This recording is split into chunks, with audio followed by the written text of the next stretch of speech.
Oke ya, ada beberapa hal yang Dokcin pengen ngejelasin tentang hasil dari sidang kedua dari RO dan SW ya. Masih tertutup dan masih mediasi, dan dari kuasa hukum masing-masing belum ada keterlibatan langsung karena mediatornya langsung dari orang hukum, ya kan, dengan membawa bukti-bukti baru, ya kan, yang menjadi buah bibir di masyarakat utama. Dan ini juga ada pesan ya untuk netizen, khususnya untuk pembela dari SW ya, jangan ada kata-kata lagi bilang nggak usah urusin rumah tangga orang, urusin rumah tangga sendiri. Hey, dengerin ya, itu semua bukti yang dibawa ke sidang yang bisa membuat perkaranya RO menolong SW dan RO, itu bukti-buktinya dari mana? Sekarang gue tanya. Dari sosial media kan, apa yang dilemparkan ke masyarakat itu yang dijadikan tameng bukti untuk membantu RO malah. Bahkan sampai pindahnya ya, dari pindahnya SW itu taunya dari siapa? RO dan tim, dari netizen. Jadi nggak usah bilang-bilang, nggak usah ngurusin rumah tangga segala macam, memang masalah. Assalamualaikum warahmatullahi wabarakatuh. Halo teman-teman semuanya, selamat datang kembali di Surah Pentol, channel yang selalu mengulas berbagai video viral, reaksi netizen, dan perkembangan isu-isu yang sedang menjadi perhatian publik. Pada video kali ini kita akan membahas perkembangan terbaru mengenai Ruben Onsu dan Sarwendah yang kembali menjadi sorotan. Mulai dari proses mediasi yang disebut masih berjalan, munculnya berbagai pernyataan dari masing-masing kubu hingga ramainya pembahasan mengenai bukti-bukti yang beredar di media sosial. Bahkan muncul informasi bahwa masih ada perkembangan baru yang disebut-sebut dapat memengaruhi jalannya perkara. Lalu, benarkah situasi kini mulai mengarah pada titik terang? Atau justru masih akan muncul fakta-fakta lain yang membuat publik semakin penasaran? Tonton videonya hingga usai, karena saya akan memberikan komentar cukup panjang di bagian akhir video. Yuk kita tonton videonya. Dilemparin ke kita. Kita juga yang membantu, yang ngurusin, jadinya keteter kan. Nah makanya di sini juga netizen pembela SW juga harus pakai your brain, ya.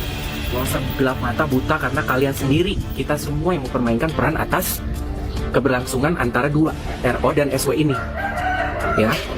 Oke.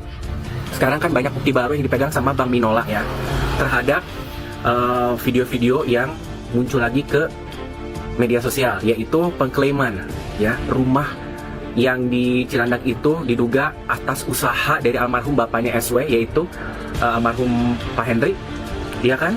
Dan juga hasil dari usaha SW termasuk interior-interiornya. Dan itu dibicarakan di rekaman video lama. Dan juga ada di podcast, salah satu di podcast di DRL juga. Ya, bukti-bukti video yang thanks God untuk netizen semua yang ngangkat, ya kan? Kemudian juga masalah perpindahan rumah itu kan yang paling krusial banget ya, biaya, makanya mau nggak mau akhirnya nggak bisa, gitu kan? Terus debt collector segala macam itu semua siapa yang buat? Netizen. Ya kan, menggiring opini akhirnya kan, bahwa itu tidak ada. Kalian mau tahu sebenarnya Bang Minola bilang sendiri bahwa proses dalam penyelesaian tunggakan itu masih berjalan, dinegosiasiin. Bahkan RO sendiri tidak pernah menerima namanya panggilan kolima surat segala macam, nggak ada, ngarang semuanya, nggak tahu maksudnya apa. Terus ternyata SW ngirim, atau SW ngirim ke siapa atau ke RO langsung, malah setelah berita itu udah keluar perpindahannya SW, dan kalimatnya isinya apa? Saya pindah rumah gitu. Ya terserah mau pindah sampai kemana juga, ya kan? Yang penting kan situ masalahnya ada anaknya ya, mau nggak mau ya sampai dimanapun dikejar harus dikasih tahu dong. Soalnya kalau misalnya udah hak asuh ada di RO, ya terserah mau pindah ke ujung dunia atau sama CEO ke kota Saranjana, silakan aja ya. Dan untuk sementara sidangnya, kalau untuk sidang di mediasi di luar dari pengadilan udah tidak mungkin, karena kan diduga kan pada saat itu tanggal 11 Juli itu kan mungkin satu-satunya kesempatan, tapi udah nggak mungkin kalau sekarang, ya kan? Jadi sidangnya akan mundur lebih jauh lagi tanggal 6 Agustus ya, kita nunggu, ada lumayan tuh lebih seminggu lebih lah ya, 2 minggu ya. Ya jadi untuk penguasa hukum masing-masing ya belum bisa mengetahui lah, mereka hanya membantu untuk membawa arsip aja, ya kan? Dan RO juga memiliki bukti baru ya, ada suatu bukti tabir baru, ya kan, yang bisa mengagetkan lah katanya, kata Bang Minola gitu kan. Dan juga Bang Minola akan terus mengencounter ya masalah-masalah berita-berita hoax dari debt collector lah, dilelang, itu nggak ada semua ya. Dan hal-hal yang aku jelaskan lah yang tadi, yang sebelum-sebelumnya, ingat ini masalah juga udah menjadi keterlibatan netizen kita tuh kalian sadar nggak sadar membantu proses mereka berdua. Ya, be smart. Oke, begitulah beritanya untuk update-nya. Kalian hati-hati makanya. Ya, stop namanya nge-framing buat berita hoax. Karena di sini kita tuh sekali lagi membantu RO, malah memberikan bukti-bukti ya, video-video lama untuk dijadikan bukti kuat, ya kan, takisan-takisan atas kehoakan gitu kan, yang dilempar dari kubunya SW entah apapun itu, ya kan, dibalas dengan data-data yang konkret ya. Dan untuk yang sidang berikutnya kemungkinan kayaknya masih ada mediasi, cuma untuk keterlibatan dari kuasa hukum masing-masing sih belum tahu ya. Cuma kayaknya tegang banget ya kuasa hukumnya SW, si Mas Kris ini. Buyong kayaknya ya, nggak ada beda banget. Yang satu kayaknya wibawa gitu, Bang Winola benar-benar komunikatif, yang satunya kayak orang Ya udah, saran hemat buat kita semua. Mempersoalkan, ya sudahlah biar saja, ya mau satu-satu. Bang, ketika di notaris itu udah ada. Ya. Nah, lalu terkait dengan proses yang sudah mau dilelang ini, sebenarnya klien kami dengan itikat baik ya saya menghubungi Bang Winola untuk oke deh, dari hutang yang sudah ada kita bagi dua. Awalnya mau, tapi ternyata belakangan tidak mau, minta klien saya yang bayar semuanya. Begitu klien saya membayar semuanya, menyanggupi membayar semuanya, tahu-tahunya mereka bilang ya sudah, bayar semuanya plus uang yang dulu pernah dibayarkan juga dikembalikan ke pihak klien Bang Winola. Saya pikir hal-hal itu kan nggak pantas lah gitu, ya kan. Ini kan sudah dibagi dengan jelas, dua untuk pihak mereka, dua untuk kita. Tapi ternyata ditinggalkan dengan hutang. Hutang ini pun sudah mau dibayar dengan klien kami, tapi mengelak lagi, mengeles lagi. Jadi kami berpikir maunya sebenarnya apa gitu, ya. Nah, proses ini yang sebenarnya saya berharap tidak lagi dipelintir, ya. Klien kami sudah sangat bijak lah untuk pindah saat ini dengan situasi seperti itu. Belum ditambah lagi ada beberapa hari lalu kedatangan apa? Ya, debt collector. Ya, saya nggak sebutkan debt collector itu mencari siapa, tetapi kok semakin tidak aman ya. Yang pasti bukan dari klien kami debt collector itu datang. Ya, karena mencari orangnya tidak ada di situ. Yang ada di datanya debt collector tidak ada di situ. Tapi kami tidak mau menyampaikan siapa. Ya. Artinya rumah itu sudah sangat tidak nyaman. Ya, dari pihak tertentu yang terus saja ada, sedangkan klien kami berpikirnya pada saat pembagiannya itu sudah clear, 2 untuk RO, 2 untuk klien kami itu sudah clear. Ternyata ada seperti ini ya. Jadi klien kami lebih memilih untuk pengen hidup tenang saja, ya, pengen hidup tidak lagi dikait-kaitkan bahwa klien kami numpang segala macam ya. Itu menurut saya karena ada provokasi dan karena ada framing tidak benar sehingga netizen juga terbawa. Indosiar menolak redup. Jadi sorotan netizen usai sinetron terbaru Indosiar mengangkat kasus Sarkawi. Berarti perjalanan hidup, ya kan, sampai Ruben sakit, sampai ada yang metong, sampai pembantunya pun ikut, sampai rumah itu begitu angker, anaknya si Mbak Imong juga pada nangis, pasti ada di situ semua, ya kan? Oh, lupa sama si Gunung-Gunung Kawi juga itu pasti ikut-ikut gitu. Iya. Kang Ruben, saya ngomong aja namanya ya, karena tidak bermaksud untuk memfitnah atau membuli, hanya bicara soal fakta karena saya juga seorang ibu, tahulah rasanya bagaimana menjadi seorang ibu, apalagi dalam masalah ini selalu soal anak-anak. Kalau memang benar-benar memperjuangkan soal anak, please deh selesaikan secara kekeluargaan dengan baik-baik. Bukan selalu membuat statement di media dari A sampai Z semuanya dibongkar. Ini rekam jejak digital nanti bukannya malah mempengaruhi psikologi anak. Apalagi Thalia dan Tania itu kan sekarang sudah mulai beranjak bertumbuh ya. Mereka udah paham, pasti mereka baca. Dalam diamnya mereka, anak-anak itu tidak banyak bersuara, tapi memendam luka. Seorang psikolog, apakah bisa ya melihat fakta ini? Please deh. Gini, soal rumah itu, ya sekarang rumah itu sudah ditinggalkan, tapi lagi diungkit. Ini rekam jejaknya untuk pernyataan Koruben sendiri tentang rumah itu, bahwa rumah itu juga ada hasil keringat dari Sarwenda. Nih, dan lihat di link yang saya share ini. Jadi ya karena ada anak saya, dan itu adalah ibunya anak saya kan. Dan Wenda juga banyak loh yang dihasilkan juga buat rumah itu. Ya, jadi dia juga bekerja. Jadi buat kami, ini apa yang dibahas?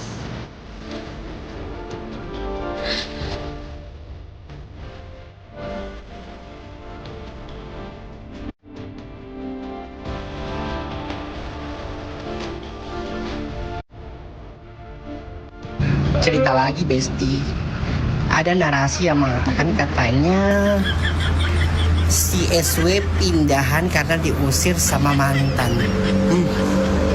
Ini gue curiga ya, jangan-jangan orang yang ngomong seperti itu adalah orang-orangnya sendiri, mereka sendiri.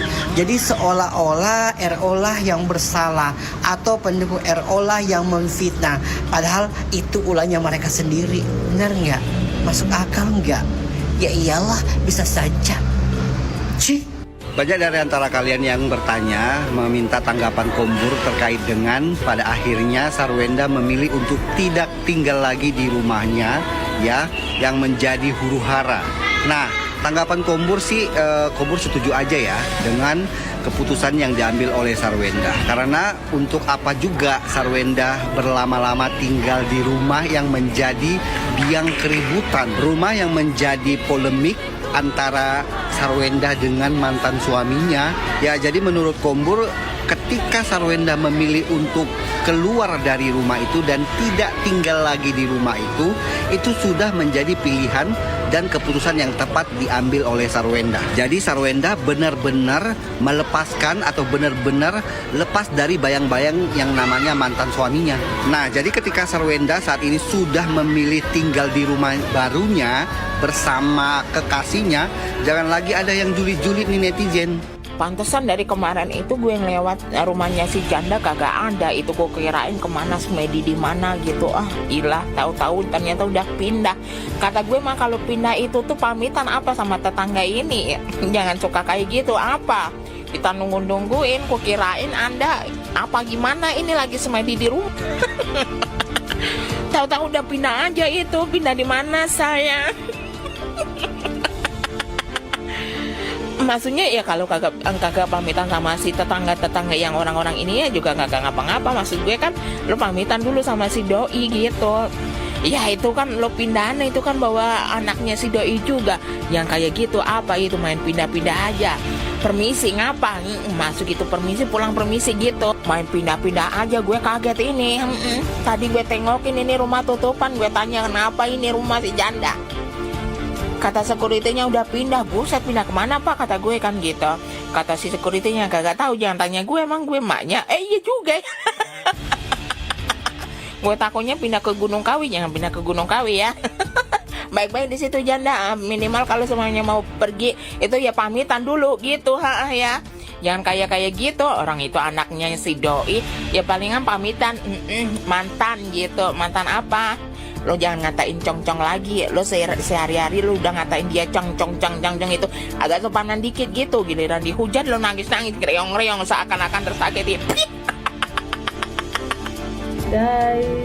Guys, nih aku tuh mau OTW, mau beli temennya nasi gitu, karena aku belum selesai beres-beres rumah, buka TikTok lihat baterai nih berapa, yaitu ada yang komen di video aku. Komennya apa tuh, kita dukung Sarwenda jadi Menteri Pemberdayaan Perempuan dan Perlindungan Anak. Iya, mau dukung siapapun terserah, mau dukung SW jadi presiden sekalipun silahkan, mau dukung SW jadi apapun juga silahkan, terserah yang dukung. Masalahnya gua kagak dukung SW kayak gitu. Jadi kalau berkoar-koarnya salah posisi kayak gitu, secara rumah kok berkoar-koarnya di rumah para pendukung SW bukan di rumah gua kayak gitu. Jadi bebas, lu mau dukung apa siapapun juga bebas kayak gitu. Emang gua keberatan? Kagak. Tapi lu juga jangan berisik kalau gua dukung RO. Jadi istilahnya jangan licik sendiri kalau nggak mau diliциkin. Jangan mau berkoar-koar sendiri kalau kagak mau dikoar-koarin. Jangan cari musuh Kalau kagak dimusuhin, hidup simple. Apa yang lu tanam itu hasilnya, apa yang lu perbuat itu hasilnya. Apa yang lu ucapkan itu hasilnya, dan semua hasilnya itu harus dipertanggungjawabkan. Seperti itu. Panas banget kalau gua bikin video. Cari lu kipas, ada nih kipas murah 2000-an, lumayan lah buat ngurangi kepanasan lu. Ingat, di Indonesia bebas pendapat, cuman harus ada aturannya. Paham? Tinggal di rumah hasil keringat mantan.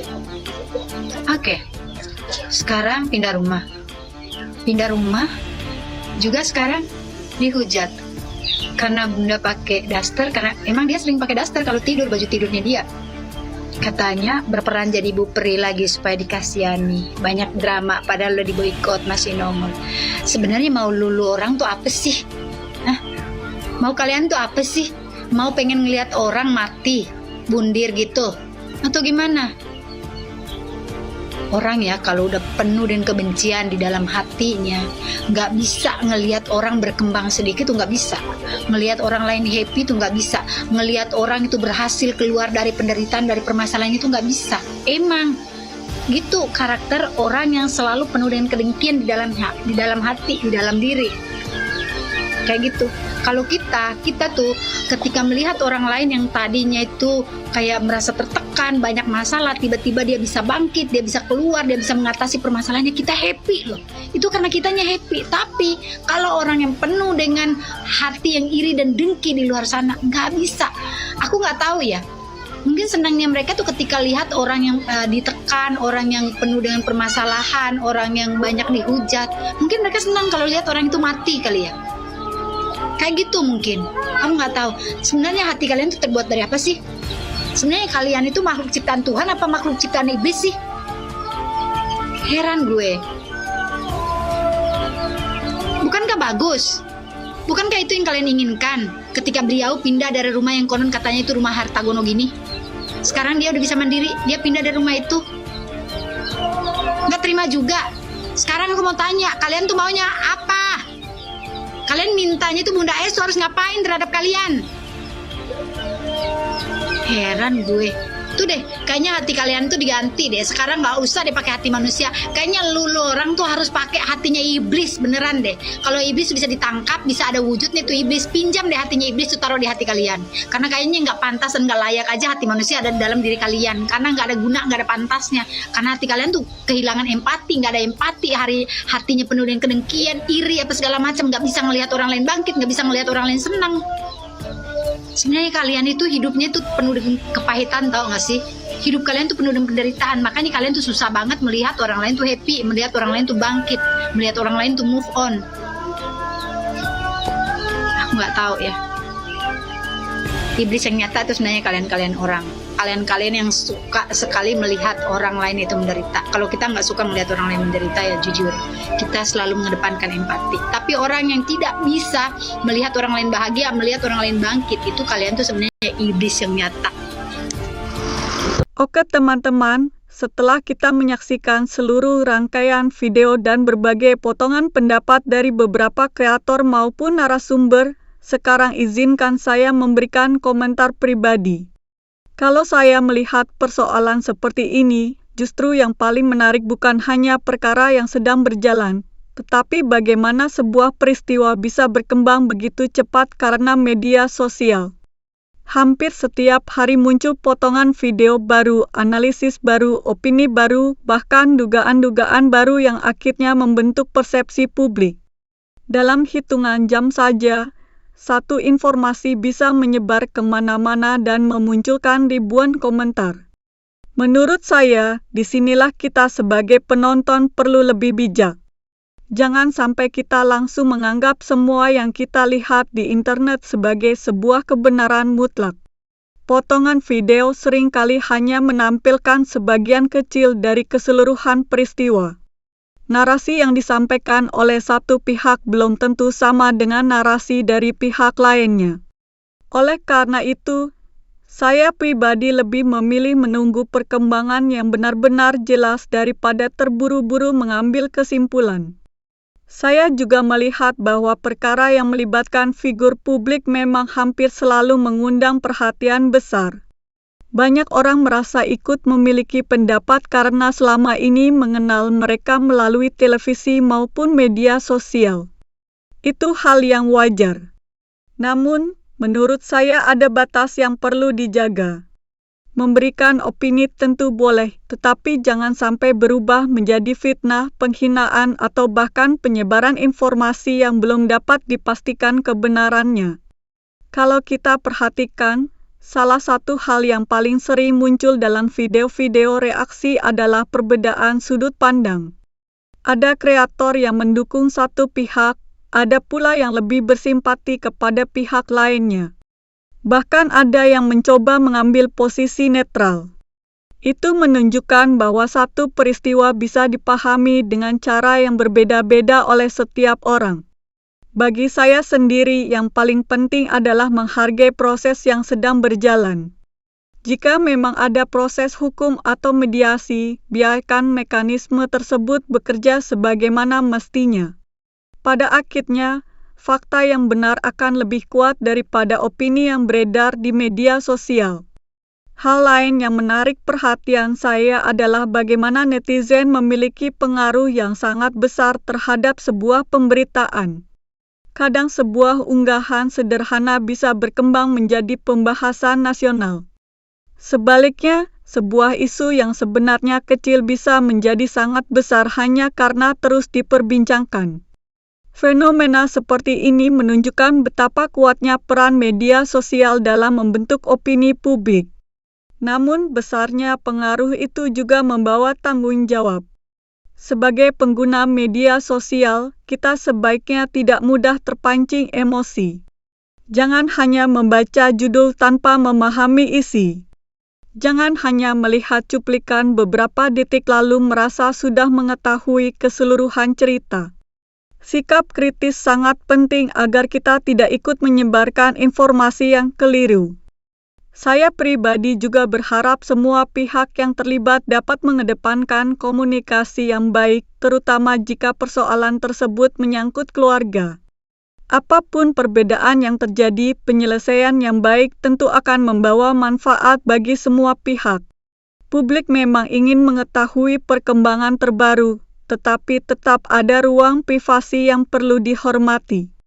Dari sisi konten kreator, saya juga mengajak kita semua untuk terus menyajikan informasi secara bertanggung jawab. Konten reaksi memang menarik karena menghadirkan sudut pandang yang berbeda, tetapi alangkah baiknya jika komentar yang diberikan tetap berdasarkan informasi yang tersedia, bukan sekadar asumsi atau spekulasi. Dengan begitu, diskusi yang terjadi di kolom komentar juga akan lebih sehat dan bermanfaat. Saya percaya bahwa penonton saat ini semakin cerdas. Mereka tidak hanya mencari sensasi, tetapi juga ingin mendapatkan informasi yang masuk akal dan disampaikan secara jujur. Karena itu, sebagai kreator kita juga memiliki tanggung jawab untuk tidak memperkeruh suasana hanya demi mengejar jumlah tayangan. Pada akhirnya, siapapun yang nantinya terbukti benar atau bagaimanapun hasil akhirnya, saya berharap semua pihak dapat memperoleh penyelesaian yang terbaik. Semoga persoalan ini segera menemukan jalan keluar yang baik sehingga tidak terus menjadi konsumsi publik tanpa kepastian. Nah, itu dia komentar saya pada video kali ini. Sekali lagi, ini adalah pandangan pribadi saya berdasarkan informasi yang beredar saat ini. Saya tentu terbuka jika nanti muncul perkembangan baru yang memberikan gambaran yang lebih lengkap. Sekarang giliran teman-teman. Menurut kalian bagaimana pendapat mengenai perkembangan terbaru ini? Apakah kalian melihat ada sudut pandang lain yang menarik untuk dibahas? Silakan tuliskan pendapat kalian di kolom komentar dengan tetap menjaga sopan santun dan saling menghormati sesama pengguna media sosial. Kalau kalian menyukai pembahasan seperti ini, jangan lupa tekan tombol like, subscribe, aktifkan juga lonceng notifikasinya supaya tidak ketinggalan video-video terbaru dari Surapentol. Terima kasih sudah menonton sampai akhir. Saya pamit undur diri. Wassalamualaikum warahmatullahi wabarakatuh.